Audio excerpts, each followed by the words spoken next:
చనిపోయి లేచారు అనేది క్రైస్తవ సువార్త కాదండి. పునరుత్థానం అనేది క్రైస్తవ సువార్త. బైబిల్లో యేసుక్రీస్తుకు ముందు చనిపోయి లేచిన వారు బోలెడు మంది ఉన్నారు. అది కాదు క్రైస్తవ సువార్త. క్రైస్తవ సువార్త పునరుత్థానం. లేచి ఏం చేశారండి ఆయన? పునరుత్థానం అంటే చనిపోయి తిరిగి లేవటం కాదు సార్. పునరుత్థానం అనగా నూతన జీవితాన్ని, లేకపోతే నూతన శరీరాన్ని, మార్పు చెందిన శరీరాన్ని, లేకపోతే రూపాంతరం చెందిన శరీరాన్ని తిరిగి సంపాదించడం, కోల్పోయిన మహిమను తిరిగి సంపాదించి జీవించటం, ఎప్పటికీ మరణం లేని జీవాన్ని తీసుకుని రావడం.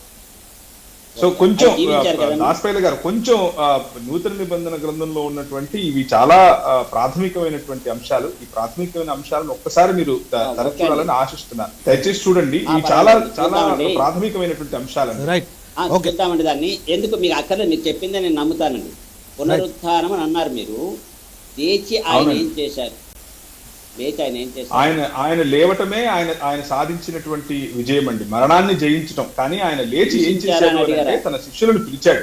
తన శిష్యులను పిలిచి, పరలోకమందును భూలోకమందును సర్వాధికారం నాకు ఇవ్వబడి ఉంది, కాబట్టి ఇప్పుడు మీరు సర్వ సృష్టికి వెళ్ళి ఈ పునరుత్థానము అనేటటువంటి సువార్త అనగా మీరు తిరిగి లేస్తారు, ఈ మానవ సమాజం ఇలా గతించిపోదు, మానవ సమాజాన్ని నేను తిరిగి పునరుత్థానం చెందింప చేస్తాను, ఎప్పటికీ నశించిపోయినటువంటి జీవితాన్ని నేనే విధంగా అయితే సంపాదించానో ఆ విధంగా మీకు ఇస్తాను, నన్ను నమ్మిన వాడు తిరిగి లేస్తాడు, పునరుత్థానం కలిగినటువంటి జీవితాన్ని, నూతన ఆకాశము నూతన భూమిగా మిమ్మల్ని నేను తీర్చిదిద్దుతాను, అదే నేను చేయబోయేటటువంటి ఈ నూతన సృష్టి కార్యం అని చెప్పాడండి. ఆ సువార్తనే ప్రకటిస్తూ ఉన్నారు.